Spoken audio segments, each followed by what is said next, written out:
एकीकृत हानिकारक जीव प्रबंधन। भारत में गन्ने की फसल में करीब 220 हानिकारक कीट व 76 दूसरे हानिकारक जीव विनाश लीला करते हैं। फसल में आक्रमण की उग्रता पर गन्ना उत्पादन व मिलों में चीनी पुनः प्राप्ति में होने वाली कमी निर्भर करती है। इनके आक्रमण के कारण गन्ने से बनने वाले गुड़ की गुणवत्ता भी प्रभावित होती है।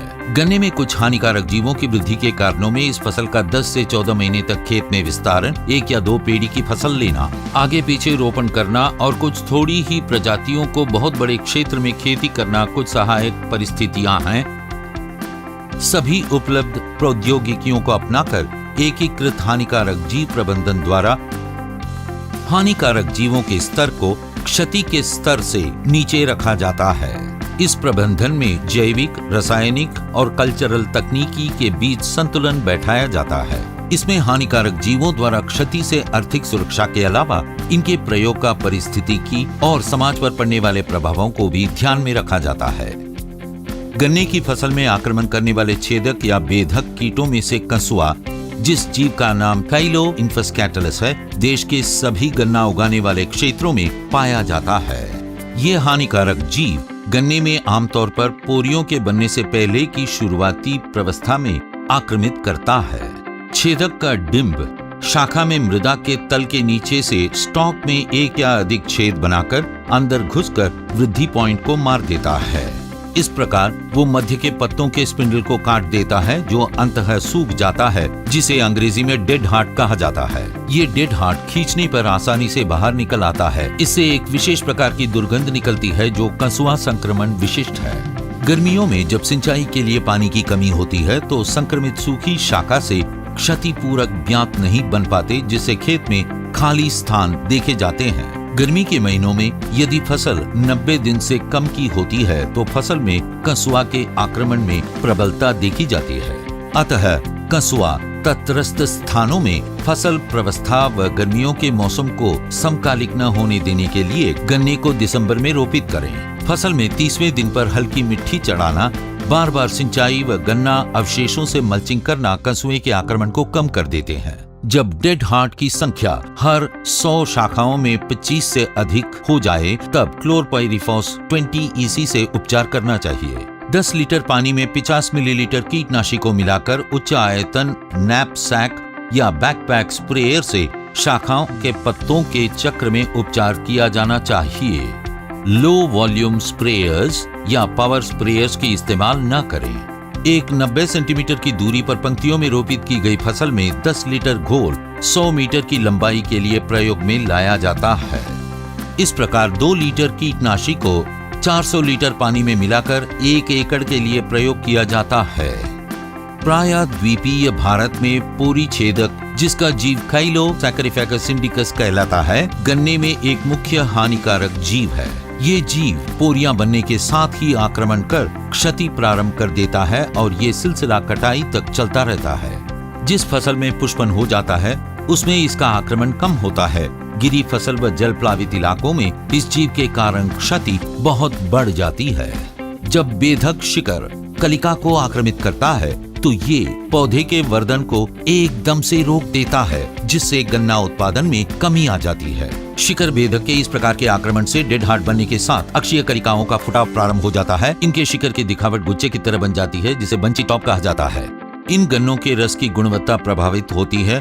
पोरी बेधक से प्रभावित गन्नों के रस से गुड़ बनाते समय या तो गुड़ के बनने में दिक्कत आती है या फिर उसका रंग कालापन ले लेता है। हानिकारक जीवों के संक्रमण को 5वें व 7वें महीने में डिट्रैशिंग कर कम किया जा सकता है। क्योंकि बेधक कीट गन्ने से बाहर पत्तों की शीत पर प्यूपा बनाते हैं, इसलिए डिट्रैशिंग से शीत के साथ प्यूपे भी हटा दिए जाते हैं और बेधकों को प्यूपा बनाने का स्थान नहीं मिलता। दूसरे विकल्पों में फेरोमोन ट्रैपों को 5वें से 11वें महीने तक प्रयोग किया जाना है। गन्ना प्रजनन संस्थान द्वारा विकसित किए गए पानी वाले 10 फेरोमोन ट्रैपों की प्रति एकड़ आवश्यकता होती है। उनके अंदर लगने वाले प्रलोभनों को हर 45वें दिन पर 2 बार बदलना पड़ता है, यानी कि 6.5 महीने से 8 महीने तक। SBI ट्रैप 5वें उपदजी में 75 से 90 सेंटीमीटर दूरी पर सेट किया जाता है और 6.5 महीने के बाद 150 सेंटीमीटर दूरी पर ट्राइकोग्रामा क्लोरिस चौथे महीने से 6 बार पखवाड़े के अंतराल पर 2 मिलीलीटर प्रति एकड़ की दर से इन्हें छोड़ा भी जा सकता है। चोटी बेधक स्किर्पोफागा एक्सेप्टालिस उपोष्ण कटिबंधीय क्षेत्र का गन्ने में मुख्य हानिकारक जीव है। ये गन्ने को वर्धन की हर अवस्था में आक्रमित करता है। मध्य शिरा में सुरंग बनाना, पत्ते पर गोली जैसे छेदों के साथ डेड हार्ट का पाया जाना चोटी बेधक के विशिष्ट लक्षण हैं। बड़े हो चुके गन्नों में चोटी बेधक के आक्रमण के कारण कलिकाओं में फुटाव से इनके शिखर की दिखावट, जिसे बंची टॉप कहलाती है, उपोष्ण कटिबंधीय क्षेत्र में बच्चों के समूह के निकलने के समय के साथ ही एक आंदोलन की तरह हाथों से इनके अंडों को 4 दिन के अंतराल पर इकट्ठा करना, परजीवीकृत न हुए अंडों की पहचान कर उन्हें नष्ट करना और शलभों के निकलने से पहले आक्रमित हुए गन्ने के शिखरों को नष्ट करना प्रभावी सिद्ध हुए हैं। पानी वाले 10 फेरोमोन ट्रैपों को प्रति एकड़ बच्चों के समूह के निकलने से 2 से 3 दिन पहले खेत में लगा दिया जाता है। छोटी फसल में ट्रैप्स की ऊंचाई 45 सेंटीमीटर व अच्छी बड़ी फसल में इनकी ऊंचाई 150 सेंटीमीटर रखी जाती है। खाइलो एरिसिलस, जिसे स्टॉक छेदक के नाम से जाना जाता है, उत्तर प्रदेश, हरियाणा, पंजाब का प्रमुख हानिकारक कीट है। इसके डिंब नई शाखाओं व अच्छे बढ़ चुके गन्नों के स्टॉक के किसी भी हिस्से को आक्रमित कर सकते हैं। आक्रमित पोरियों में लाल रंग के लक्षण दिखाई देते हैं और उनमें से कभी कभी खट्टेपन वाली दुर्गंध भी निकलती पाई जाती है। केवल यही एक छेदक कीट है जो सर्दियों में भी सुप्त अवस्था में नहीं जाता और क्रियाशील रहता है। इस हानिकारक कीट के प्रबंधन के लिए ट्राइकोग्रामा क्लोरिस पखवाड़े के अंतराल पर 2 मिलीमीटर प्रति एकड़ की दर से 5वें से 11वें महीने तक 10 स्थानों पर छोड़ा जाना चाहिए। इसी समय के दौरान पानी वाले 10 फेरोमोन ट्रैपों को प्रति एकड़ की दर से 90 सेंटीमीटर ऊंचाई पर लगाएं। उनके अंदर लगने वाले प्रलोभनों को हर 45वें दिन पर बदलें। एसिगोना स्टेनिलस, जिसे गुरदासपुर छेदक के नाम से जाना जाता है, उपोष्ण कटिबंधीय क्षेत्र का एक महत्वपूर्ण हानिकारक कीट है। इसका नाम इसके पंजाब के गुरदासपुर जिले में उच्च स्तर पर पाए जाने के कारण पड़ा। ऊपरी नरम पोरियों में से गन्ने के अंदर प्रवेश करने के बाद ये तेजी से घुमावदार तरीके से खाता हुआ अंदर से छाल में छोटे छोटे छेद बनाता जाता है। बाहर से देखने पर ये सुरंग गहरे रंग की घुमावदार प्रतीत होती है। इसमें छेदों की एक श्रृंखला दिखाई देती है जो माला के मनकों की तरह पास पास होते हैं। पहला आक्रमण दिखाने वाले गन्नों को समय समय पर निकालकर नष्ट करने से इस कीट को नियंत्रित किया जा सकता है। एमालोसेरा डेप्रेसेला, जिसे जड़ छेदक कहा जाता है, उन गन्ने के भूमि के अंदर वाले हिस्से को आक्रमित करते हैं। क्योंकि ये जड़ को कभी भी नहीं खाता, अतः इसका जड़ छेदक गलत नाम है। ये नई शाखाओं को आक्रमित करता है और इससे भी डेड हार्ट बनते हैं। बड़े हुए गन्नों में पत्तों के पीले रंग हो जाने के अलावा बाहर से कुछ नहीं देख सकते, मगर इन्हें कसुआ के डेड हार्ट की तरह आसानी से बाहर नहीं खींचा जा सकता। इन्हें जोर से खींचने पर पौधा ही उखड़ आता है और उसके नीचे डिंब दिखाई देता है। इसके आक्रमण से बचने के लिए मृदा में पौधे के कॉलर क्षेत्र के पास क्लोरपाइरिफॉस से उपचार नवजात डिंबों को मार देगा और इस प्रकार उनका पौधों में प्रवेश न हो पाएगा। गन्नों के जुड़मुठों के चारों तरफ हल्की कुदाली चलाने से और मिट्टी बढ़ाने से प्रलभों के निकलने वाला छिद्र मिट्टी के अंदर बंद हो जाता है। गन्ने के चूसक कीटों में पायरिल्ला, स्केल यानी के शल्क कीट, मीली बग, सफेद मक्खी और सफेद वूली एफिड शामिल हैं। गन्ने में सबसे अधिक बर्बादी करने वाला पत्ता चूसक हानिकारक जीव पायरिल्ला है।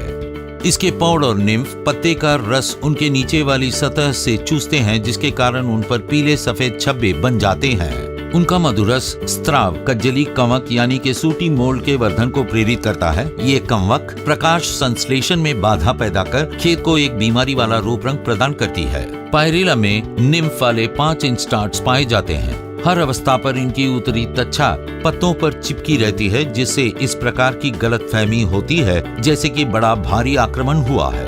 एपिरिकैनिया मेलानोल्यूका का पुनर्वितरण करना व उन्हें बड़ी मात्रा में छोड़ने से पायरिल्ला के आक्रमण में प्रभावी रूप से कमी आ जाती है। इसके लिए एपिरिकियानिया के अंडों के समूहों को इकट्ठा कर उन्हें खेत में उन पत्तों के नीचे वाली सतह पर छोड़ा या चिपकाया जाना चाहिए जो पायरिला से आक्रामित हों। मेलानोस्पिस ग्लैमोरेटा, जिसे शल्क यानी के स्केल कीट के नाम से जाना जाता है, गन्ने के स्टॉक का चूसक कीट है। गन्ने का तना पत्ती शीत से ढका रहता है। जब आक्रमण अत्यधिक होता है तब पूरा का पूरा तना शल्क कीटों से भर जाता है और इनकी पपड़ी तने को भूरा काला रूप प्रदान करती है।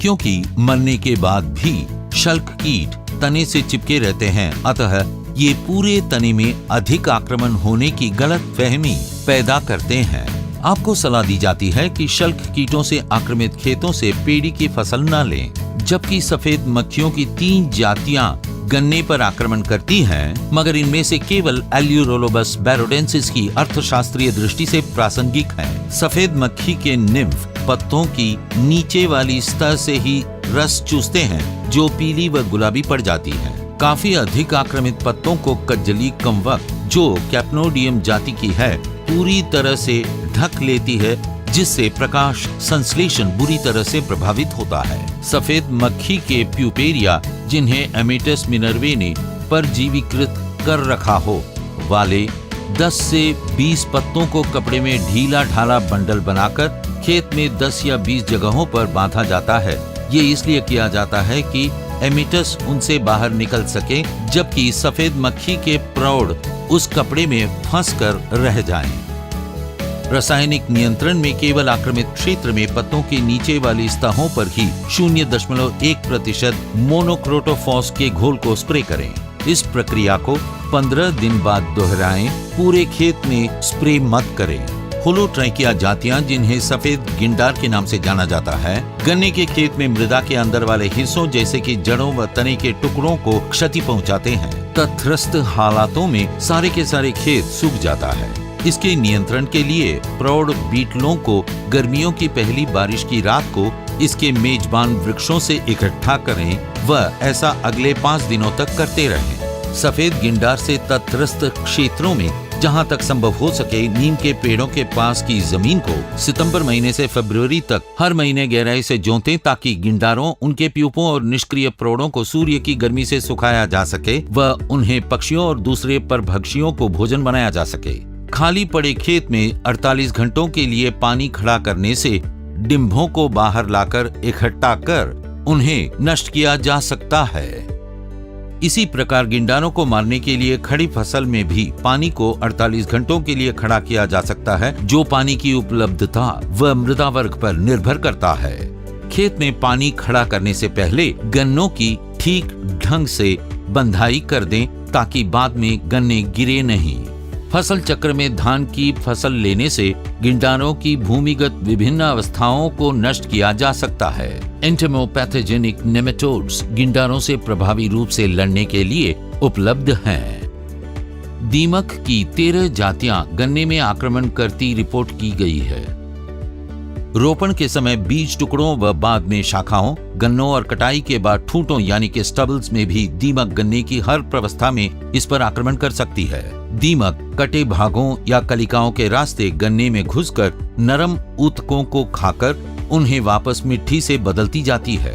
अंततः आक्रमित गन्ने सूख जाते हैं। सूखे के हालातों व हल्की संरचना वाली मृदाओं में दीमक के कारण अपेक्षाकृत क्षति अधिक होती है। दीमक के नियंत्रण के लिए गन्ने के खेतों में व उनके आसपास दीमक के टीलों को नष्ट कर दें। इसकी भूमिगत रानी को मारने के लिए कीटनाशी क्लोरपाइरिफॉस 20 EC के 50 मिलीलीटर को 10 लीटर पानी में मिलाएं। टीलों के अंदर के गलियारों को इस घोल से संतृप्त कर दें। अगर इससे रानी मरती नहीं है तो अगले 10 से 15 दिनों में आपको वहां ताजी मिट्टी इकट्ठी होती दिखाई देगी। इन हालातों में टीलों के अंदर व चारों तरफ बरमे से गहरे छेद बनाकर कीटनाशी घोल को डालें, ताकि रानी को मारा जा सके। खड़ी फसल में आक्रमित गन्नों के समूहों के चारों ओर क्लोरपाइरिफॉस 20 EC से उपचार करें। रोपण के समय बीज टुकड़ों के कटे सिरों को कॉन्फिडोर के घोल में डुबोएं। घोल को तैयार करने के लिए 4 मिलीमीटर कॉन्फिडोर को 10 लीटर पानी में मिलाएं। इस उपचार से रोपित गन्ने को 25 से 30 दिनों के लिए दीमक के आक्रमण से राहत मिल जाती है।